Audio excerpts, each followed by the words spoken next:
Si še kdaj imela občutek, da življenje kliče po spremembi, ampak ne veš točno, kje začeti? Sončev mrk, tam. Sončev mrk pogosto odpre ravno tak prostor, kjer stare stvari izgubijo moč, človek pa začne drugače čutiti sebe. In takrat se meditira na sončev mrk. In danes te vabim na posebno meditacijo ob sončevem mrku.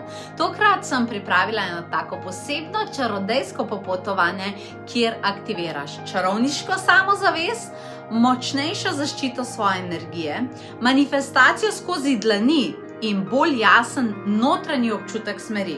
Celotna meditacija poteka v takem skrivnem mestu nad oblaki, kjer se odpre samo takrat, ko je sončev mrk aktiviran. In ravno zato je energija tega večera tako zelo posebna.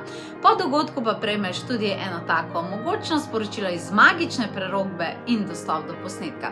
Če čutiš, da je čas za nov premik in da sončev mrk lahko nekaj naredi zate, te vabim, da se mi pridružiš. Kako? Tako da naklikaš povezavo na potovanje duše.si.